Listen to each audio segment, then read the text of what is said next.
251쪽으로 가보죠. 이제 고가주택이네요. 이제 고가주택에 대해서는 일반적으로 고가주택은 이론 문제보다는 계산 문제를 많이 출제를 해요. 계산 문제가. 근데 이제 고가주택이 어떤 집인가를 먼저 알고는 계셔야 돼요.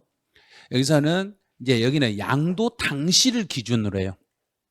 양도할 때, 취득할 때가 아니에요. 여기는 양도할 때를 기준으로 해가지고 그 실제 금액이 양도했을 때 실거래가로 12억 원을 초과하는 주택을 고가주택이라고 그래요. 이제 시점을 먼저 생각하셔야 돼요. 이제 고가주택을 따질 때는 취득할 때를 기준으로 따져라, 양도할 때를 기준으로 따져라. 양도할 때, 양도. 그럼 앞에서 우리 2년 거주 기간을 따질 때는 취득할 때를 기준으로 따져라, 양도할 때를 기준으로 따져라.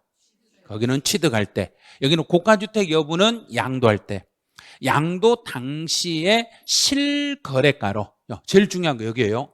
12억이 아니라 실거래가예요. 실거래가.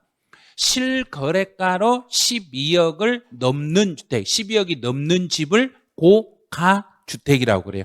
12억이 넘는 집을 고가주택이라 하는데, 만약에 지금 이 집이 20억짜리예요.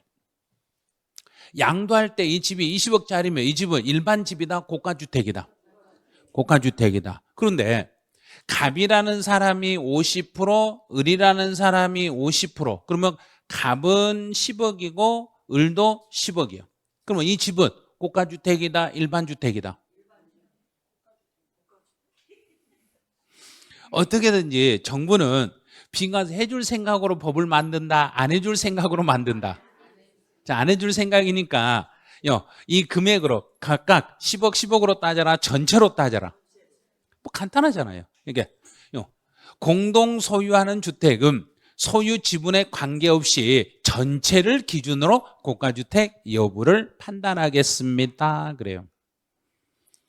우리 그 법은 우리 국민을 위해서 만든 게 아니라 정부가 어떻게든 세금을 거두려고 만든 법이기 때문에요. 정부 편에 서서 해석하시면 그냥 해석하실 수 있어요. 자, 두 번째 이제 겸용주택이네요. 겸용주택도 똑같아요. 주택이, 먼저 이것부터 해석해 드릴게요. 일부는 주택이고 일부는 상가면 일부 주택이 상가보다 크다. 주택이 상가보다 크면 전체를 주택으로 잡아요. 전체가 주택이니까 전체에 20억이 전부 주택의 금액이란 이야기예요.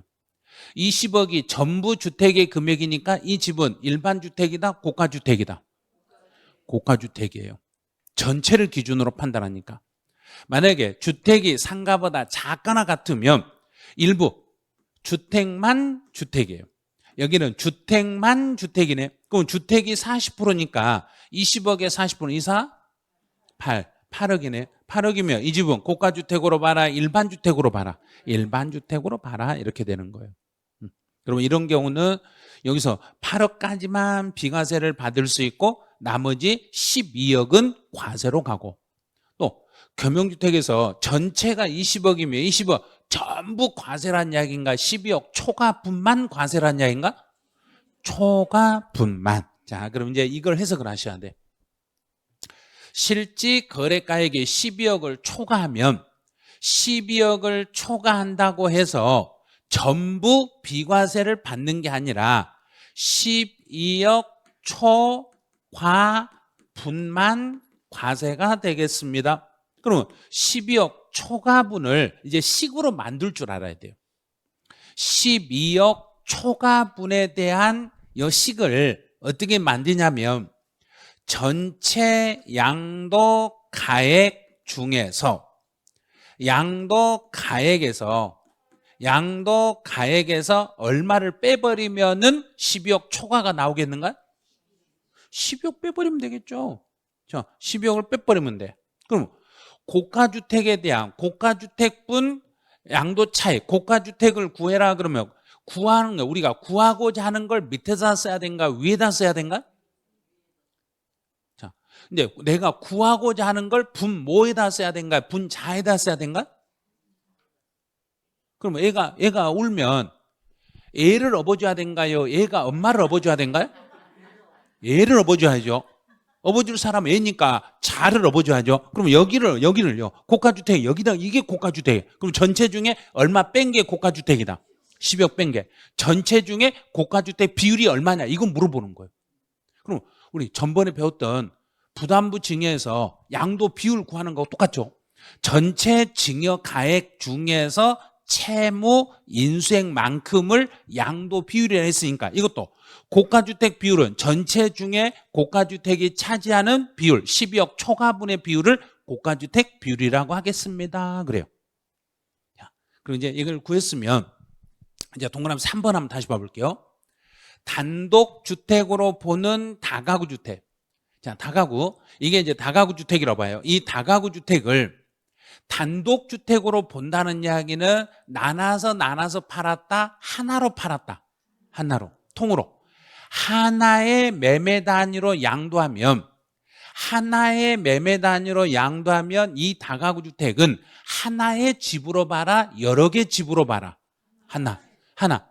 하나의 매매 단위로 팔았을 때를 이 집은 단독주택으로 보겠습니다. 그래요.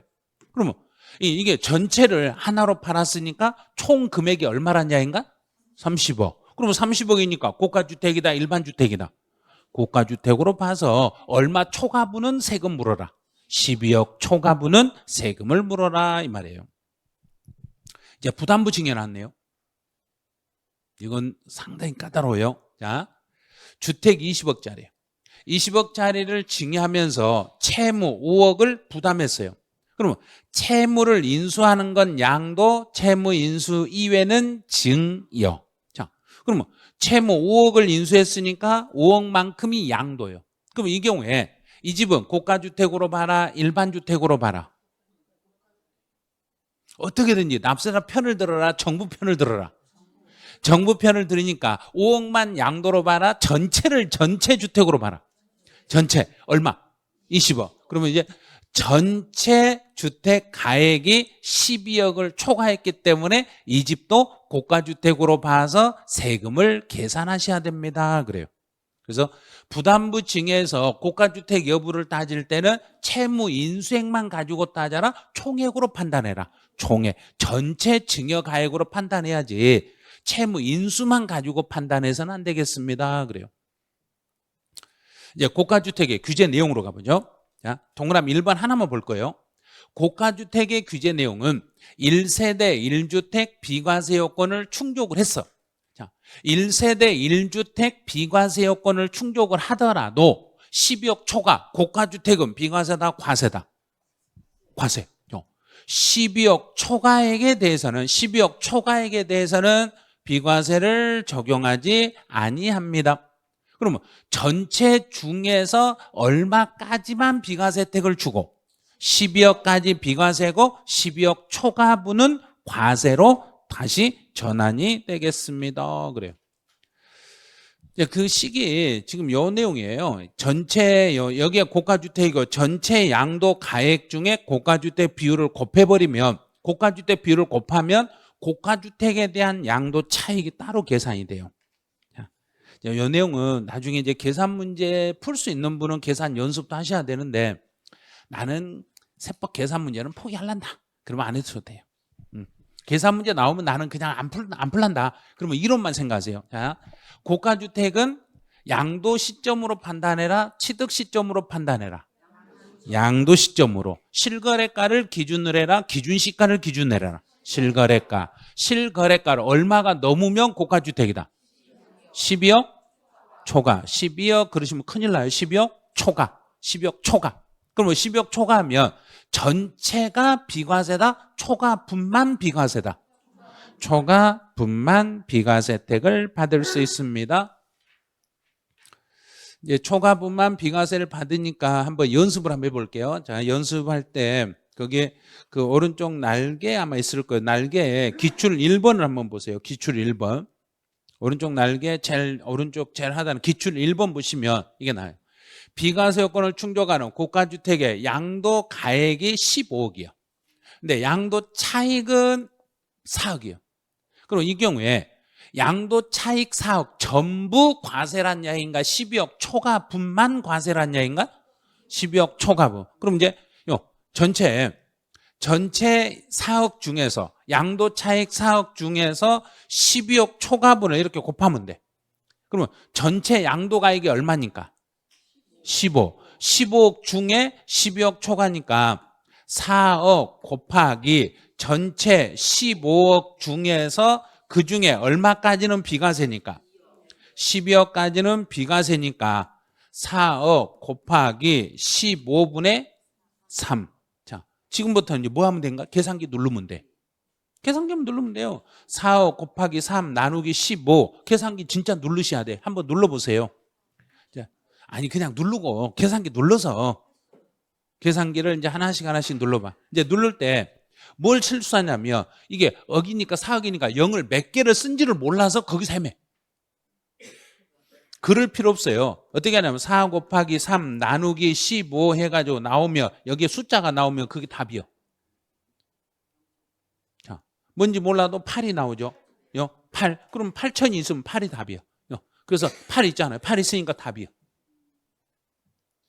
굳이 0을 억 단위에서 0을 몇 개를 해야 되는 일일이 세지 말고 시간 없으니까 그냥 숫자. 여기 나왔네요. 억 단위 다 빼버리고 숫자 곱하고 나누기 해버리면 돼. 그러면 여 수가 8이 나올 거예요. 뭐 앞에 0 8 나올 거예요. 그러면 그냥 8천 이렇게 하시면 돼. 억 단위를 띄워버렸으니까 0.8 하면은 0점이니까 억에서 0 하나 빼니까 8천이 되는 거예요. 이런 식으로. 계산기를 누르는 연습을 계속 하셔야 돼요. 이거는. 그래야 시험장애가 당황하지 않으려면 지금부터 계속 계산기 눌러보는 연습을 하셔야 돼요. 이제 눌렀을 거라고 믿고 넘어가는 거예요. 이제 겸용주택으로 가보죠. 자, 겸용.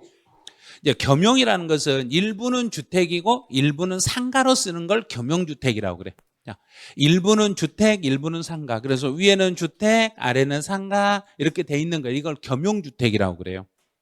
자, 겸용주택은 그럼 이제 요 내용 양가로 2번에 나와 있는 것 중에 동그라미 1번, 동그라미 2번에서 타이틀을 먼저 잘 보세요. 주택이 주택 이외의 면적보다 크다. 주택이 주택 이외의 면적보다 크다. 그러면 주거용으로 쓰는 게 크다는 이야기인가? 상가로 쓰는 게 크다는 이야기인가? 주거용으로 쓰는 게 크다. 그러면 주거용으로 쓰는 게 크면 건물은 그 건물 전부를 주택으로 해요. 전부를 주택으로. 그러면 상가일지라도 상가를 상가로 보라는 이야기인가? 상가일지라도 주택으로 보라는 이야기인가? 주택으로 봐라. 주택이 상가보다 크기만 하면 전체를 주택으로 잡아라. 그럼 밑에 있는 땅은 이제 여기서 해석을 한 단계 앞서가면 안 돼요. 꼭 단계를 그대로 거쳐가야 돼요. 자, 예를 들어 볼게요.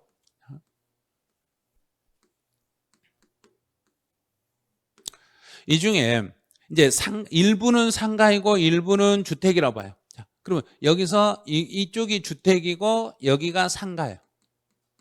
근데 주택이 60이고 상가가 40이요. 근데 밑에 있는 땅은 다 합쳐서 500이 이 전체 땅이에요. 그럼 주택이 60이고 상가가 40이면 건물은 전부 뭘로 봐라? 주택. 자, 그러면 건물 얼마는 주택으로 봐라? 100. 100은 전부 주택으로 잡아라.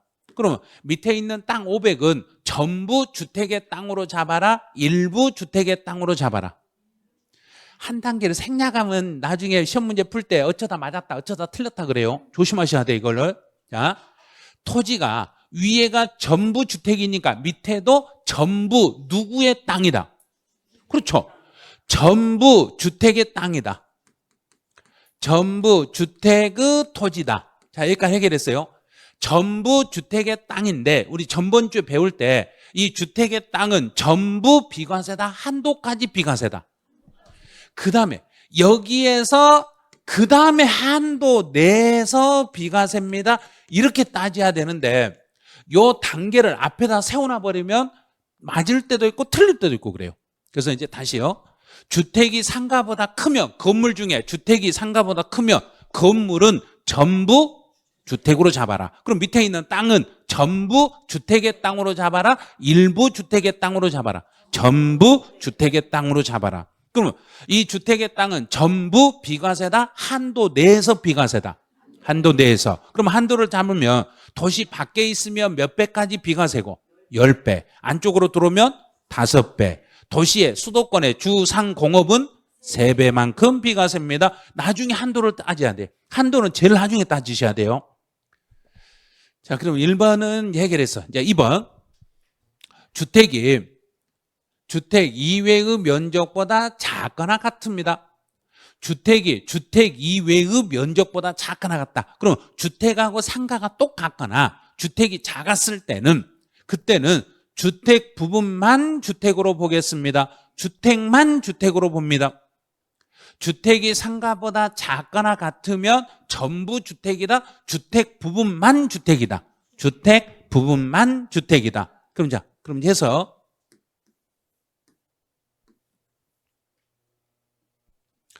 여기가 상가고 이쪽이 주택이라고 예를 들어봐. 상가로 60을 사용하고 있고 주택으로 40을 사용하고 있어.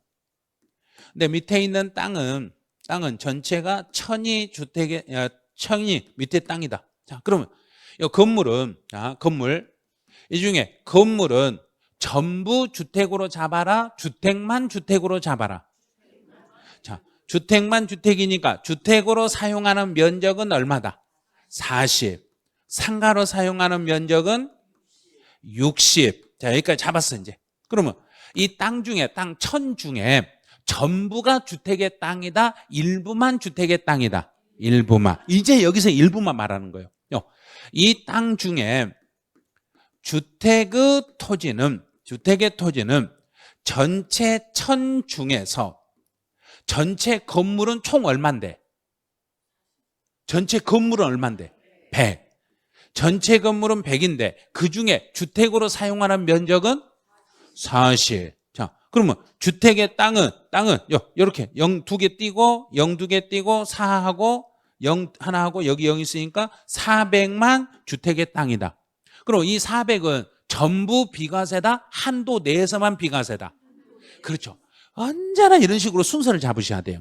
먼저 주택의 땅을 잡고 나중에 이 400이 한도 내에 있는지 한도 밖에 있는지를 따져서 한도 내의 토지만 비과세입니다. 이렇게 따지셔야 돼요. 그러니까 순서를 따질 때 먼저 건물 면적 따지고 땅 면적 따지고 땅 중에서 한도 따지고 이렇게 순서. 자, 그럼 이제 계산 연습 한번 해볼게요. 자, 이제 이 표를 보고 연습하시면 돼요. 주택이 상가보다 크다. 자, 그럼 건물은 전부 주택으로 잡아라, 주택만 주택으로 잡아라. 전부 주택으로 잡아라. 그럼 밑에 있는 땅은 전부 주택의 땅으로 잡아라, 일부 주택의 땅으로 잡아라. 전부 주택의 땅으로요. 전부 주택의 땅으로 잡고 그다음에 이 땅은 한도 내에서만 비과세입니다요. 세 번째로 한도를 잡으셔야 돼요. 그러면 주택이 상가보다 작거나 같았을 때는 건물은 전부 주택이다, 주택만 주택이다. 주택만 주택이다. 그럼 밑에 있는 땅은 전부 주택의 땅이다, 일부 주택 면적 비율까지만 주택의 땅이다. 비율. 자, 비율까지만 주택의 땅이고 이 주택의 땅은 다시 끝에 가서 뭘 또 따진다. 한도 내에서 비과세요. 한도를 받을 때 한도 적용이 되는가를 이렇게 순서로 따지는 거예요. 그래서 언제나 먼저 건물 따지고 땅 확인하고 마지막에 토지의 한도 정하고 이 정도만 정하시면 돼요. 요거는 이제 계산 문제는 따로 나중에 한번 연습을 해볼 거예요. 연습해 볼 건데 요 계산은 양도소득세에서 계산은 딱 하나밖에 안 나오니까 한 군데밖에 안 나와요. 그래서 요 계산 문제가 어렵다 그러면 지금은 조금 피해 가세요. 나중에 연습하시면 되니까. 이제 제5절에 양도소득세 계산 구조로 가보죠. 자, 이 양도소득세 계산 구조 제5절은 해년마다 시험 문제 2문제 이상 나와요. 5절에서만 2문제 이상이 나요. 양도소득세 총 5문제 나오는데 5문제 중에서 이 계산 구조에서만 2개 이상이 나와요. 상당히 까다로워요 지금. 먼저 이 계산 구조를 익히려면 양도소득세는 종합소득과 하나로 묶어서 계산한다, 구분하여 계산한다.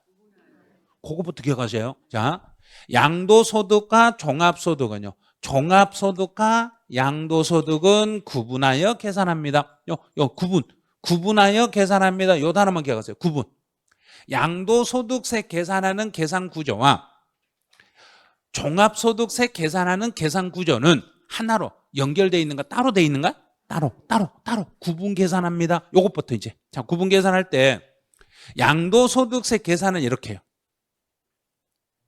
이제 작년 시험 문제는 어디를 출제했냐면 여기를 출제했어. 양도소득 금액을 계산해라. 이거는 36회 기출문제.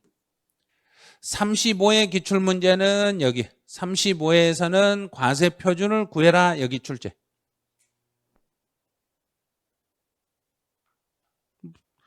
계산 문제 어차피 안 풀 거니까 이거 안 써도 돼요. 어차피 안 풀 거잖아요. 지금 설명 들을 때만 좀 푸는 것처럼 하지만 실제로는 안 할 거잖아요, 이걸. 그러니까 이론적으로는 틀리지 마시라는 얘기예요. 계산은 포기해도 이론 문제를 포기하면 안 되는 거예요. 이론을. 이론 문제는 엄청 쉽게 나와. 양도 가액에서 뭘 뺏는 거 보세요. 양도 가액에서 무엇과 무엇을 빼기 하면 양도 차익을 계산한다 그랬는가? 취득 가액과 필요 경비. 자, 그러면 이 건물을 지금 오늘 100억에 팔았어. 그럼 양도 가액은 얼마다? 100억. 됐죠? 그런데 과거에 내가 이 건물을 10년 전에 50억 주고 샀어. 그럼 취득 가격은 50억. 자, 옛날에 50억 주고 사가지고 오늘 100억에 팔았어. 근데 중간에 비용이 좀 들어갔어. 비용이 1억 들어갔어. 자, 이렇게. 그럼 양도하면서 내가 이익을 본 건 얼마 이익을 받는가? 49. 봐요. 자, 우리 중개사 시험 문제 계산 수준이 이 정도예요. 그러니까 계산 문제 포기하고 싶으시면 하시고 풀만 하면 풀으시라는 이야기예요. 이렇게 더하기 빼기 형태로만 시험 문제 내는데 이게 어렵다고 못 풀어. 하나도 어렵지 않죠? 요 식을 알면 되는데 처음부터 이것만 가지고 공부하려고 하니까 여기 앞에 식은 놔둬버리고 이것만 하려고 하니까 복잡해서 못 하겠어요. 어떻게 뭘 빼는지를 모르겠어요. 그래. 그러니까 이론을 먼저 딱 잡으셔야 돼. 계산 문제 풀려면 이론을 잡으셔야 돼요. 자, 다시. 양도 가액에서 무엇과 무엇을 빼야만 양도 차익이 나온다. 취득 가액과 필요 경비. 그러면 취득 가액은 내가 지금 이걸 팔려고 하는 이 물건을 과거에 얼마 주고 샀는가? 옛날에 샀던 금액을 빼주는 거. 그다음에 그 물건을 취득해서 양도할 때까지 그 물건에다 쓴 돈, 비용 이것도 빼주는 거예요. 자, 정부가 빼게 해줄 때는 그냥 말로만 빼주겠는가? 증빙이 있어야 빼주겠는가? 증빙이 있어야 빼줘. 그래서 취득 가격이나 필요 경비는 증빙 서류를 제출해야만 빼주는 거고 증빙 서류 없으면 빼주지 않아요. 이제 양도 차익을 구했으면 양도 차익에서 다시 또 빼는 게 있어요. 빼는 게요. 장기 보유 특별 공제. 자, 장기간 보유하고 있으면 특별히 공제 주겠다는 이야기예요. 장기간 보유하고 있는 거. 자, 장기간 보유하면 그 물건을 10년 전에 이 물건을 취득해서 10년 지난 다음에 이 물건을 팔면 보유기간이 작게 보유했는가 길게 보유했는가? 길게. 이렇게 길게 보유하고 있다가 팔면은 특별히 보유에 대한 공제를 해주겠다. 이게 뭐냐면 그 기간 동안에 물가 상승분을 빼드리겠습니다 이 말이에요. 물가의 상승으로 인하여 이득을 본 게 있으면 양도 차익 이득을 보셨지만 이 이득 중에 이 양도 차익 속에 물가 상승으로 인한 이득이 있는 걸 그걸 빼주겠습니다. 물가 상승 공제를 빼드리겠습니다. 그런데 지금 현 정부는 장기 보유 특별 공제를 이걸 안 빼주려고 그래. 이걸 안 빼주려고 그래. 그러면 장기 보유 특별 공제를 왜 빼줘야 되냐? 저거 바꿔야 된다. 너무 많이 빼준다. 그래서 이걸 좀 조정을 해야 된다. 이걸 조정한다 그러면 세금이 더 적어지겠는가 많아지겠는가? 이건 빼기가 안 되니까 세금도 많아지겠죠. 세금이 조금 더 올라가. 지금도 높은데 더 올라가. 그러니까 지금 요 장기보유 특별공제 이거를 이번 연도 5월 9일까지 혜택을 주는 걸 5월 9일 이후에는 혜택 안 주겠다. 이미 못 박았어요. 그리고 입법 예고도 됐어요. 예고됐어요. 예고돼가지고 더 이상 연장 없는 것으로 입법 예고가 됐어. 그러면 입법 예고 된 대로 이제 알려드릴 거예요. 장기 보유 특별공제는 양도 차익, 이득을 본 것 중에 장기간 가지고 있었던 물건 중에 물가 상승으로 인하여 이득을 본 부분을 여기서 빼주겠다는 이야기예요. 일부를 빼줘요. 근데 물가 상승 이익을 빼고 나니까 양도 차익 중에서 물가 상승 이득을 빼고 나니까 남는 게 양도 소득 금액이 나와. 양도 소득 금액은 그 물건을 양도하면서 이제 뺄 것 다 빼고 난 나머지를 소득 금액이라고 그래. 그래서 취득 가격을 빼고 필요 경비 빼고 장기 보유 특별 공제까지 빼고 나니까 남는 게 소득 금액이 됐어. 그럼 소득 금액, 그 사람이 번 소득 중에서 다시 소득 중에서 기본적으로 빼주는 게 있어. 기본적으로. 이걸 소득공제라고 그래요. 양도소득 기본공제라고 돼 있는데 이 양도소득 기본공제는 그 사람이 벌어들인 연간 소득 중에서 250만 원을 공제해드리겠습니다. 기본적으로 얼마를 빼주겠다는 얘기인가? 250을 빼드리겠습니다. 그래요. 기본으로 250 빼드리겠습니다. 그러면 우리가 물건을 팔 때, 양도할 때 내가 벌어들인 금액 중에서 양도하기 위해서 영수증 없이도 기본적으로 얼마 정도는 쓸 거란 이야기인가? 그렇죠. 250 정도 든다. 이거는 앞에 건 영수증이 있어야 빼주는데 이거는 영수증이 없더라도 기본적으로 연간 250 정도는 빼드리겠습니다. 그래요. 이제 빼줄 거 다 빼고 나면 과세 표준이 나와. 자, 우리 과세 표준은 정의가 뭐였던가요? 과세 표준의 정의. 색, 산, 출액, 기, 초. 다시 처음으로 돌아가서 공부할 때가 됐네요. 이 과세 표준의 용어를 또 헷갈리죠. 과세 표준은 세금을 계산할 때 가장 앞에다 세우는 거. 과세 표준에다 뭘 곱하면 세액이 나오는가? 세율. 그러면 이제 양도소득세 세율은 몇 프로인지 이것도 시험에 나와. 이 계산식을 먼저 다 잡으셔야 돼요. 그래서 양도 가액에서 취득 가액과 필요 경비를 빼면 양도 차익. 양도 차익에서 장기 보유 특별 공제를 빼면 양도 소득 금액. 소득 금액에서 양도 소득 기본 공제를 빼면 양도 소득 과세 표준. 자, 이 산식은 여기까지는 익히셔야 돼. 이 부분까지는. 어떤 걸 문제를 낼지 모르니까 어쩔 때는 과세 표준, 어떨 때는 소득금액, 어떨 때는 양도 차익 이렇게 문제를 내니까 이 과세 표준까지는 어떤 식으로 뭘 빼기냐, 어디서 뭘 빼는지 이 식을 먼저 익히셔야 돼. 그래야 이론을 풀 수 있어요. 자, 이걸 이제 익혔다고 보고 이제 중간중간 이제 가로넣기 연습 한번 해보죠. 양도 가액에서 취득 가액과 필요 경비를 빼면 양도 차익.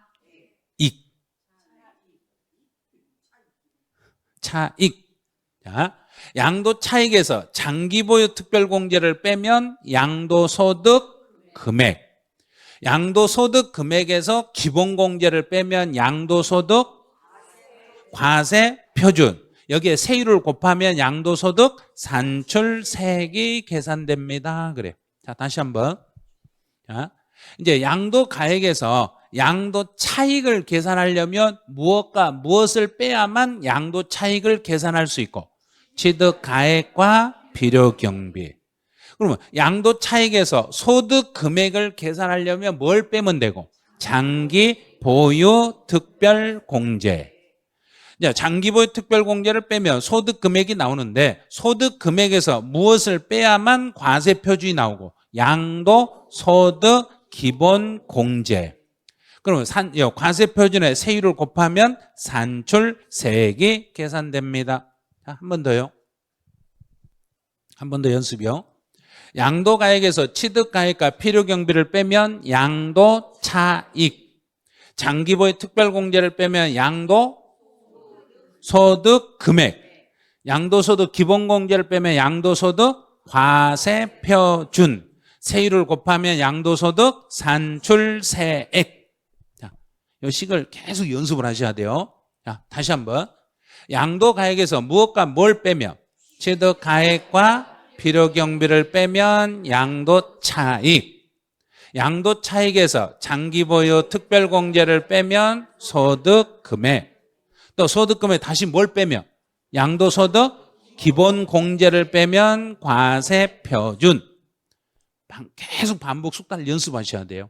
자, 이제부터 이제 지금부터는 이 식에 세부적으로 세부 항목으로 들어가요. 양도가액을 총수익금액이라고 그래요. 양도가액하고 총수익금액은 같은 말이에요. 총수익금액이라는 것은 이 물건을 팔고 전체 내 주머니로 들어온 돈이 얼마냐. 그래서 총수익금액이 양도가액입니다. 취득가액과 필요경비를 두 개를 묶어가지고 통칭해서 이름을 필요경비라고 쓰는 경우도 있어요. 그래서 혹시 문제에서 다음 주 필요경비에 대한 설명으로 이 말이 나오면 필요경비라는 말만 쓰면은 무엇과 무엇을 묶어서 묻는 질문이라고 생각해야 된가? 취득가액과 필요경비를 묶어서 필요경비라고 통칭해 버릴 수 있으니까 이런 걸 주의를 하셔야 돼요. 이제 문제 엄청 어려운 거. 이제 지금부터는 아주 어려운 걸로 이제 가보죠. 양도소득 계산 구조는, 자, 순서 위에서부터요. 양도소득 계산 구조 물어보면 이 순서를 익히셔야 돼요. 자, 1번부터 5번까지 순서대로 가야 돼요. 먼저 어디서부터 시작하고? 양도가액에서 시작해서 취득가액과 필요경비를 빼면 양도차익, 장기보유 특별공제를 빼면 양도소득금액, 기본공제 빼면 소득과세표준, 산출세액, 세율을 곱하면 산출세액. 요 순서를 1번, 2번, 3번, 4번, 5번을 순서대로요. 계산구조는 양도가액에서 먼저 출발해서 양도차익, 소득금액, 과세표준 이렇게 순서로 되는 거예요. 오른쪽 날개 있어요. 오른쪽 날개 기출 1번에 들어있어요. 자, 이제 기출 2번과 기출 3번은 앞에다 주의하고 다루세요. 기출 2번과 기출 3번은 문제 풀 때 거의 오답 확률이 90%가 나와요. 이건 오답 확률이 90% 나오는 지문이라 엄청 신경을 쓰셔야 돼요. 자, 양도소득 금액 계산할 때 잘 봐보세요. 양도소득 금액을 계산할 때 가장 나중에 차감하는 것은 뭘 가장 나중에 차감한다?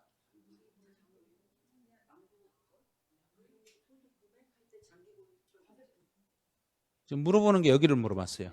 양도소득 금액까지만 계산해라 그랬어요. 여기까지 계산할 때 제일 나중에 빼는 건 뭘 뺀다?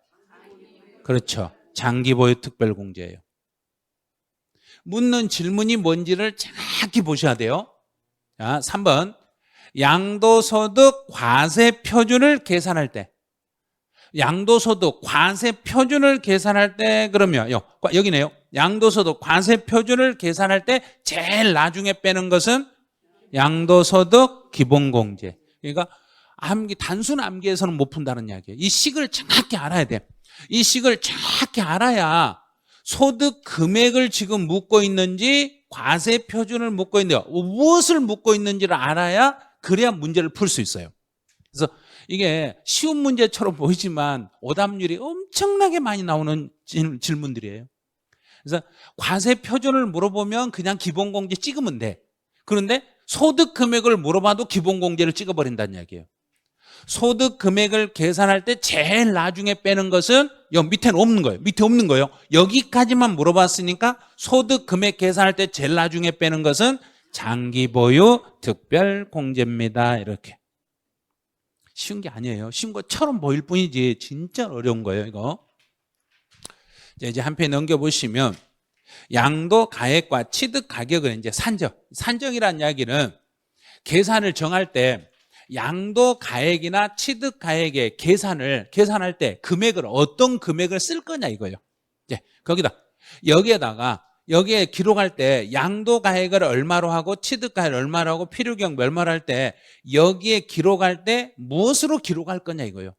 자, 그럼 내가 실제로 거래한 금액을 기록한 게 맞겠는가요? 정부가 정해준 금액을 기록한 게 맞겠는가요? 실거래가가 우선이다, 기준시가가 우선이다. 실거래가. 자, 그럼 이제 이렇게 하라 했어요. 실지 거래가액이 확인이 되면, 실거래가가 확인이 되면은 실지 거래가액에 따르는 게 원칙입니다. 실거래가와 기준시가가 시험 문제 두 개가 동시에 나타나 있으면은 뭘 가지고 양도 차익을 구하라는 얘기인가? 실거래가로 구하라는 소리예요. 자, 문제 주어질 때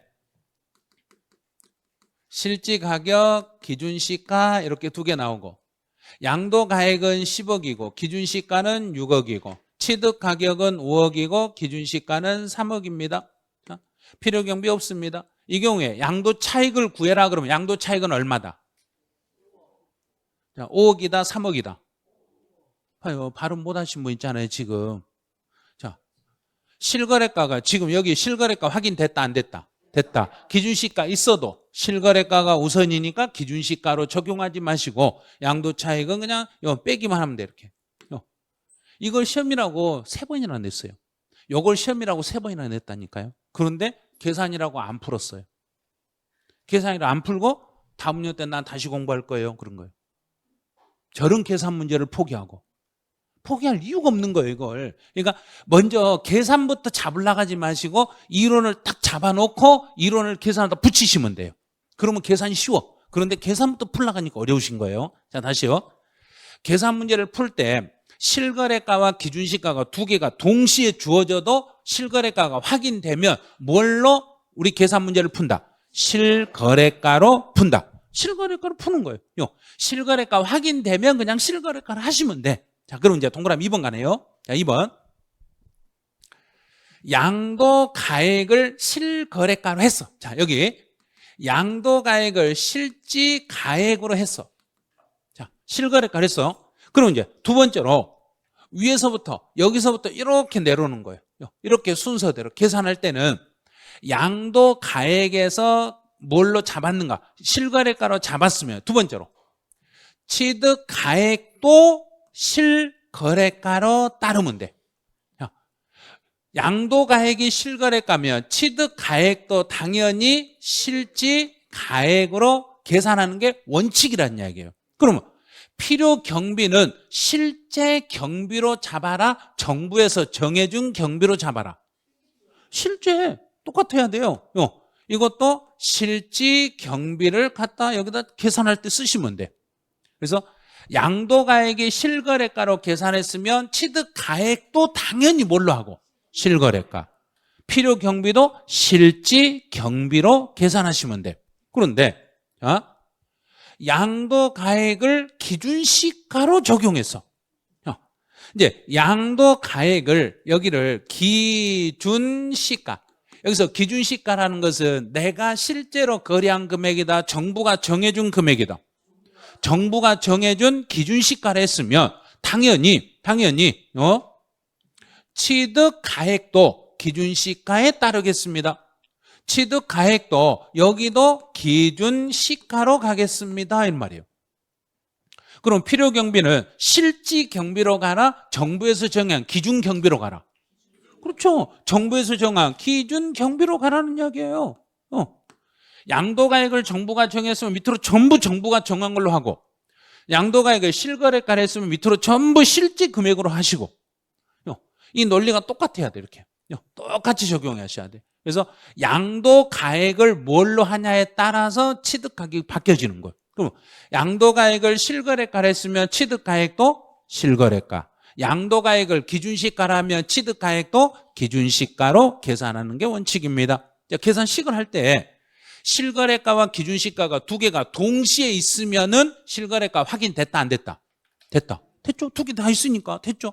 확인됐으니까 기준시가로 계산해라, 실거래가로 계산해라? 실거래가로 계산해라. 자, 여기까지 이제 잡았어. 2번, 동그라미 2번까지 잡았어요. 그런데 문제는 실지가액이 확인되지 않는 경우네요. 자, 실거래가 확인이 안 돼. 그러면 실거래가 확인이 안 되면은 어떤 식으로 해야 되는가? 자, 올해는 시험 문제가 여기가 나올 차례예요. 양가로 2번. 이 부분이 올해 시험에 이제 나올 확률이 제일 높은 부분이 여기예요. 과거에 한 5년간 쭉 나오다가 지금 최근 4년간 시험에 안 나왔거든요. 여기가. 그럼 이제 나온다는 거예요. 이제 나올 때가 됐다는 이야기예요. 그럼 실거래가 확인이 안 되면 내가 지금 이 물건을 실제로 거래했는데 실제 금액 확인이 안 되면은 실거래가를 대신할 수 있는 걸 찾아. 자, 대신할 수 있는 걸 찾아요. 양도와 취득가액의 실거래가로서 장부, 매매 계약서, 증빙 서류에 의하여 확인이 안 되면 확인할 수 없는 경우, 확인할 수 없는 경우는 추계 방법을 순차로 적용합니다. 추계 방법을 순차로 적용한다는 이야기는 적용에 순서가 있다는 이야기인가 순서가 없다는 이야기인가? 순서가 있다는 이야기. 시험은 순서만 물어보는 거예요.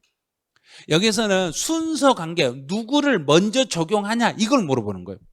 실거래가 확인이 안 됐을 때 여기서 추계 방법이라는 이야기예요. 추계라는 이야기는 추측해서 그걸 대신해서 사용할 수 있는 게 뭐냐 이거예요.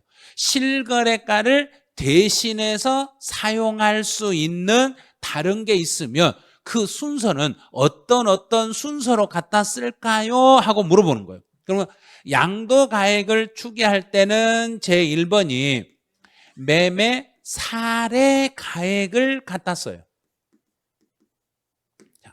여기서 매매 사례가액이라는 게 뭐냐면 제가 이 건물을 오늘 팔았어. 이 건물을 팔았는데 이 건물에 대한 증빙 서류가 어디로 사라져 버렸네. 증빙 서류가 없으면 세무서에서는 양도했던 증빙 서류 가져오라고 그래. 내 증빙 어디로 사라졌는데요. 그러면 내 걸 사라졌으면 이 물건과 당신이 매매했을 때하고 비슷한 시기에 거래하고 비슷한 물건 거래했던 그 증빙 서류라도 가져오세요.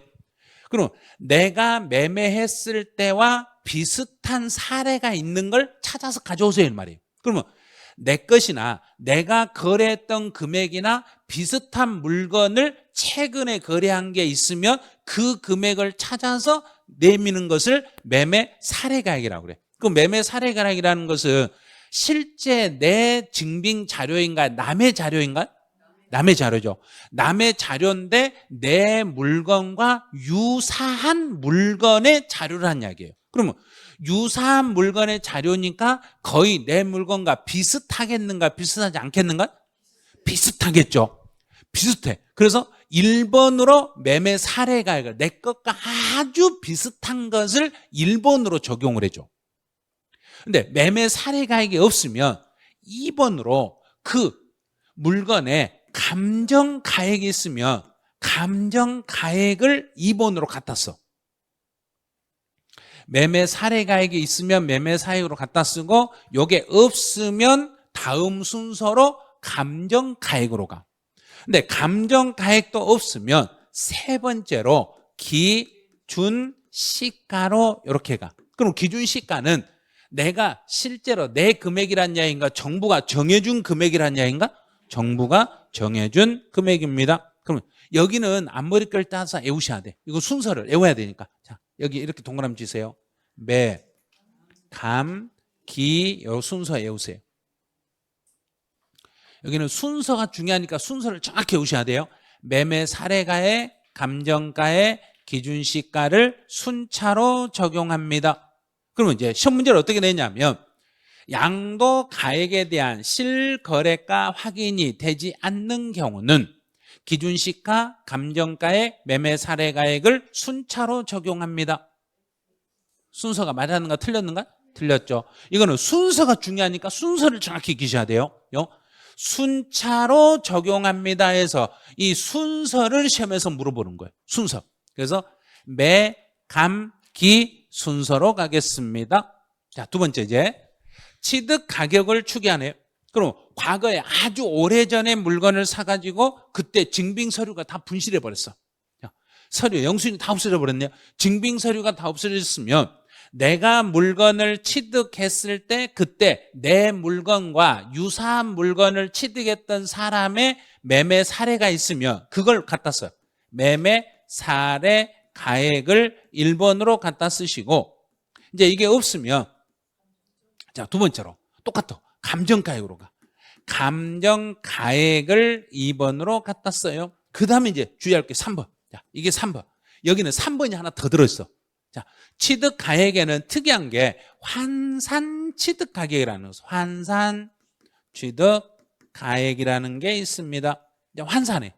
그럼 지금 양도했던 금액을 취득 당시로 역산해가지고 취득 당시로 역으로 산적 역산해가지고 계산 취득 가격을 구하는 것을 환산 취득 가격이라는. 그럼 지금의 양도 가액을 과거 취득했을 때로 역으로 돌려가지고 그때 역산해서 계산하는 것을 환산 취득 가액이라고 그래요. 그럼 환산 취득 가액도 안 되면, 이것도 안 되면 기준 시가로 가겠습니다. 이렇게 가. 그럼 여기도 이제 머리 글자 따서 매, 감, 환, 기 요 순서. 환산이라는 게 취득에만 있다는 걸 주의하세요. 환산 취득 가격, 환산에만, 취득 가격은 환산이 되는데 양도 가액은 환산이 안 돼요. 자, 여기까지 익혔으면 다시 한번 연습. 자, 1번 매매 사례 가액이라는 것은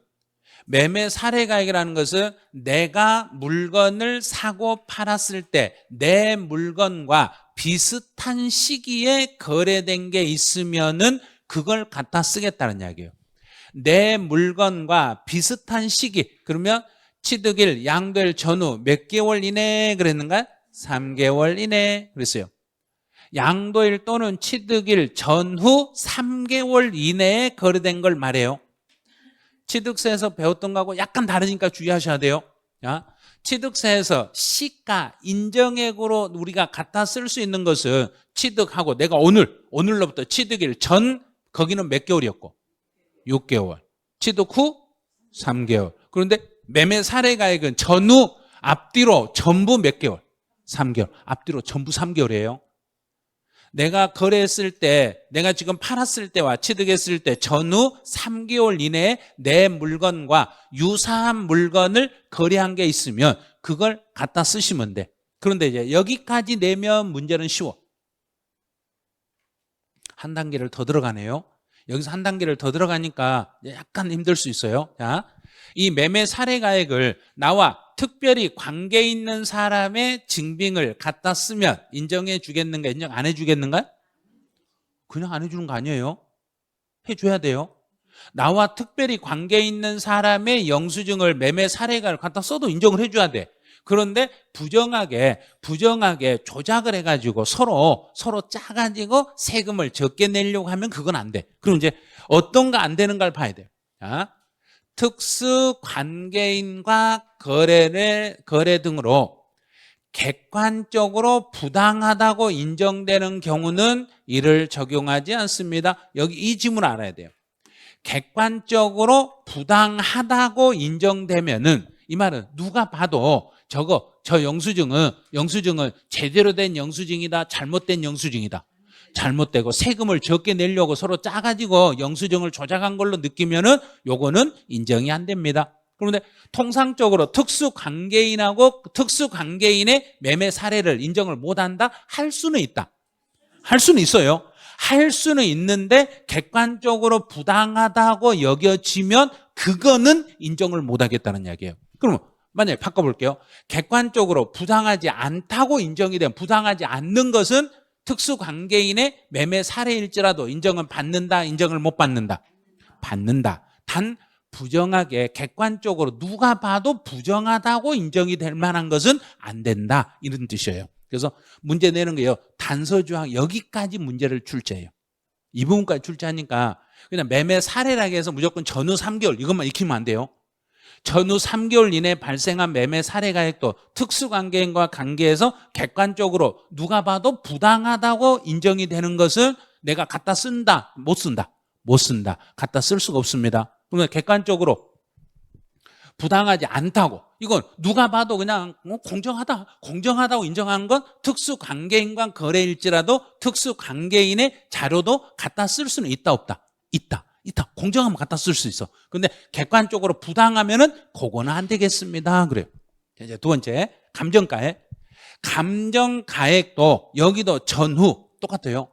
전후 3개월 이내에 발생한 가격을 감정가액으로 갖다 쓰시면 돼요. 매매 사례가액이나 감정가액이나 둘 다 양도일, 취득일 전후 몇 개월 이내치만 갖다 쓰면 된다. 3개월 이내치만 갖다 쓰시면 됩니다. 그다음 이제 환산 취득가액. 자, 환산. 여기서는 여기 주의할 거예요. 여기요. 양도가액을 산정할 때는 환산가액은 적용되지 않습니다. 요걸 주의하세요. 양도가액을 계산할 때는 환산가액은 적용이 안 돼. 취득가액을 추계할 때만 쓰는 거지 양도가액은 역산할 수 없어요. 그죠? 오늘 제가 이 건물을 100억 주고 샀다고 예를 들어봐요. 자, 오늘 100억 주고 샀는데 5년 뒤에 이 건물의 값어치가 얼마인지 역산할 수 있는 거 없는가요? 미래 얼마가 될지 아는가요? 모르죠. 그런데 지금 내가 100억에 팔았어. 지금 100억에 팔았는데 10년 전에 취득 가격을 역으로 계산해봐라 그러면 역으로 계산할 수 있겠는가 없겠는가? 있어. 과거처럼 취득 가격은 역산이 되는데 양도는 역산이 안 돼요. 그래서 양도 가액은 절대 환산이 안 돼요. 취득 가액만 역으로 환산할 수 있는데 이건 나중에 이제 계산 문제를 정확히 풀려면 이 환산 취득 가격 계산하는 연습도 하셔야 돼요. 근데 나는 계산 도저히 이건 못하겠다. 그럼 이건 버리셔도 돼요. 이건 너무 어려우니까. 시험장에 가서 요 내용까지 넣어가지고 문제 풀어라 그러면 차라리 찍어버리는 게 훨씬 현명할 수도 있어요. 이거 한 5분, 7분 걸려도 틀릴 확률은 98%예요. 이걸 풀어서 맞출 확률이 2%밖에 안 돼. 그러니까 저희도 문제 나오면 저거 푸는데 한 2, 3분 걸려요. 시험장에서 실제 기출문제 딱 그따위로 풀어하면 저희도 한 2, 3분 걸려요. 이 문제는. 근데 실제 시험장에 가서 이걸 제대로 연습해서 풀면 1분 안에 풀 수는 있어요. 엄청나게 많은 숙달을 하셔야 돼. 그래서 환산 취득이라는 것은 지금 양도했을 때 실거래가를 좀 기준시가 비율로 안 보내버리면 돼요. 계산하는 방법은 쉬워요. 어떻게 하냐면 실질 양도 가액이라는 게 있어. 양도 가액을 양도할 때 양도시 기준시가분의 취득시 기준시가로 이렇게 나눠버리면 돼요. 이게 환산 취득 가격이에요. 알고 보면 진짜 쉬워요. 자, 그럼 이제 연습 한번 해볼게요. 실질 양도가액은 10억이다. 양도시 기준시가가 5억이고 취득시 기준시가 2억이다. 그럼 환산 취득가액이 얼마냐? 이거 물어보는 거예요. 10억에다가 10억 곱하기 2억 나누기 5. 그럼 억 단위 다 띄워버리면 되죠. 억 단위 띄워버리고 이거 이렇게 나누니까 여기 나누니까 얼마가 되는 거야? 2. 2는 4억. 환산 취득가 4억이에요. 그러면 양도가액은 10억인데 10억에서 취득가액 4억을 빼니까 양도 차익을 구해봐라 그러면 얼마인가요? 10억에서 4억을 빼니까 6억. 그 계산식만 하면 되죠. 양도가액 10억 쓰고 취득가액 4억을 해놓고 빼기 하니까 10억에서 4억을 빼니까 6억이 답이요. 이렇게 문제를 물어보는데 이 환산 취득 가격을 어떻게 구하는지를 모르면 아예 문제를 못 푸신다는 이야기예요. 이게 이론을 딱 잡아놓고 계산 풀 수 있는 연습을 하셔야 돼요. 이론이 아직 안 잡혔으면 아직 연습하시면 안 돼요. 그래서 환산은 취득 가격을 환산한다, 양도 가액을 환산한다. 취득 가액을 환산한다. 양도는 절대 안 돼요. 그래서 그것만 주의해 주시면 돼요. 자, 이제 기준시가. 이제 기준시가라는 것은 정부가 정한 기준된 가격을 기준시가라는데 이 기준시가는 우리 지방세에서 봤던 시가 표준액하고 똑같아. 시가 표준액이나 기준시가나 똑같아요. 그래서 따로 공부할 건 없어요. 따로 공부할 거 없이 요 4번만 요것만 공부를 하셔요. 4번. 오른쪽 날개 4번만. 오른쪽 날개 4번만 보세요. 다른 건 안 보셔도 돼요. 다른 것은 취득세 시가 표준이랑 똑같으니까. 토지는 개별 공시지가, 단독주택은 단독주택 가격, 공동주택은 공동주택 다 똑같아. 그런데 요거 하나. 부동산을 취득할 수 있는 권리, 부동산을 취득할 수 있는 권리는 취득세 대상이다, 취득세 대상은 아니다.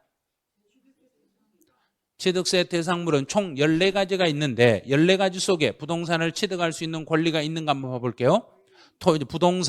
부동산, 차량, 기계, 선박, 항공기, 임목, 광업권, 어권, 양식업권, 각종 회원권. 자, 부동산을 취득할 수 있는 권리 있다 없다? 자, 다시요. 자, 부동산, 차량, 기계, 선박, 항공기, 임목, 광업권, 어권, 양식업권, 각종 회원권. 자, 부동산을 취득할 수 있는 권리 지금 말했다 안 했다? 안 했다. 없네요. 부동산을 취득할 수 있는 권리는 양도소득세 대상이고 취득세 대상은 아닙니다. 취득세 대상은 아니니까 이 4번은 취득세에서 시가 표준액의 명시가 있었겠는가 없었겠는가? 없었겠죠. 그러면 양도소득세 규정이니까 시험은 이 4번만 양도소득세에서는 물어보는 거예요.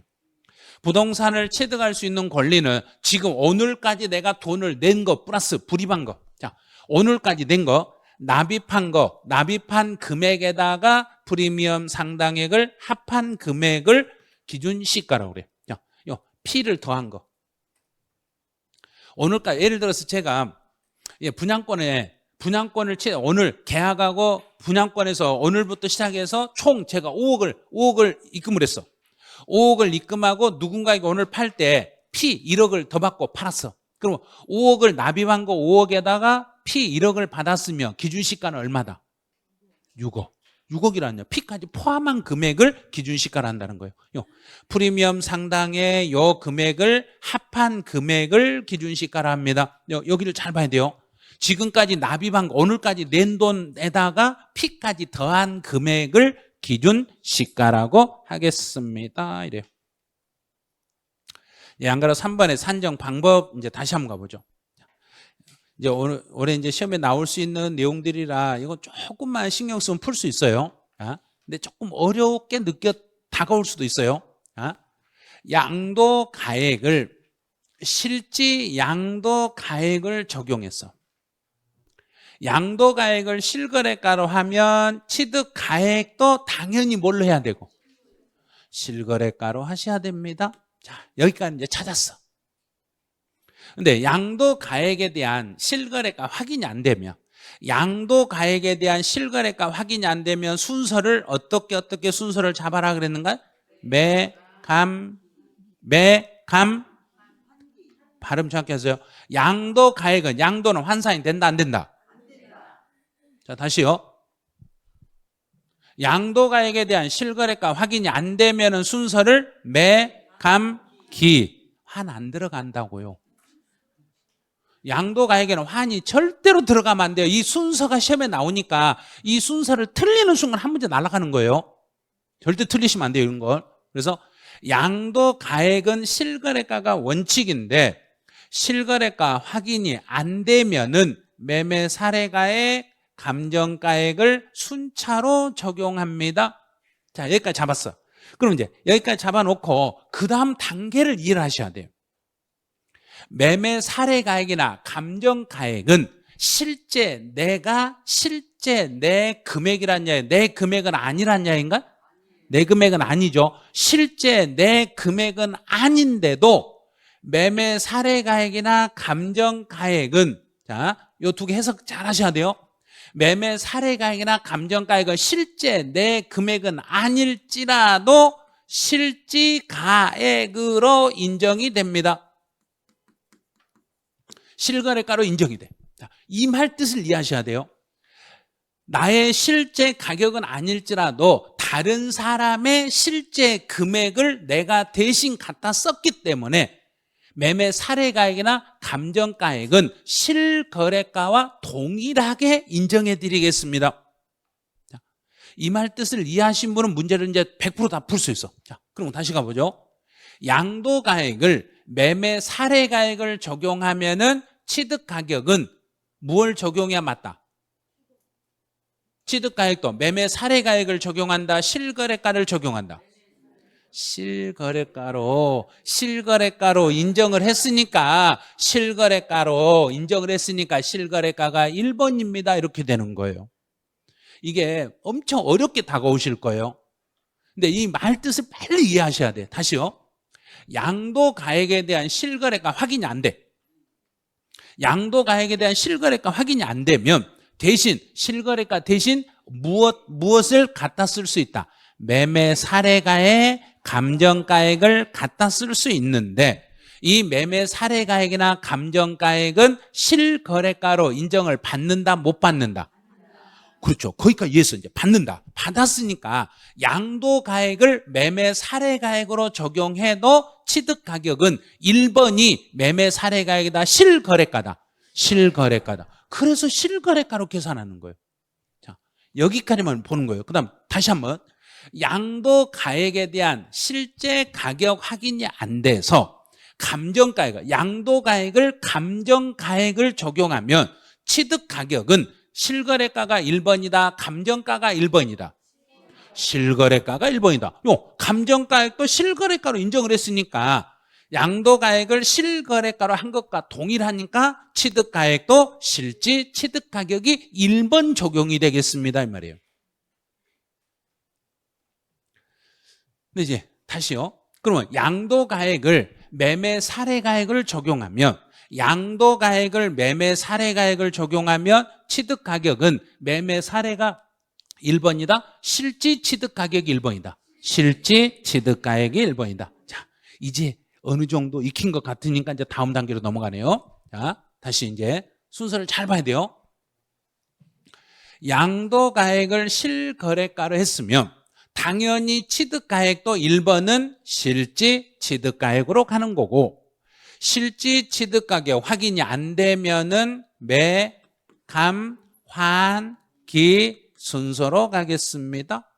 자, 여기까지 됐어 이제. 자, 두 번째. 양도가액을 매매 사례가액이나 감정가액을 적용하면 양도가액을 매매 사례가액이나 감정가액을 적용하면 취득가격의 1번은 뭘 갖다 써야 된다? 실질 취득가액을 갖다 써야 됩니다. 이게 1번이요. 실거래가 확인이 안 되면은 매, 감, 환, 기 순서로 가겠습니다. 이렇게. 여기까지 이해가 되셨으면 한 단계 더 들어가 보죠. 단계를 조금씩 높여봐요 지금. 양도가액을 실거래가나 매매 사례가액이나 감정가 이 세 가지는 모두 다 이 세 개는 모두 다 양도가액을 뭘로 한 것과 동일하다. 그렇죠. 이제 이게 이해가 됐어. 이게 실거래가니까 취득가액도 1번은 뭘 갖다 쓴다. 그렇죠. 1번이 실지 여기 양도가 아니라 실지 취득. 실지 취득 가격을 갖다 써. 실지 취득 가격을 갖다 쓰고 실지 취득 가격 확인이 안 되면은 순서가 두 번째로 매, 감, 환, 기 순서로 이렇게 나가겠습니다. 이런 식으로 가는 거예요. 자, 그다음 양도가액을 기준시가라면 취득가액도 당연히 기준시가로 갖다 씁니다. 이 정도만 익히시면 돼. 이 정도만. 여기까지만 하시면 돼요. 자, 다시요. 그럼 양도가액을 매매 사례가액을 갖다 썼으면 양도가액을 매매 사례가액을 갖다 쓰면 취득가격에 1번은 뭘 갖다 쓴다?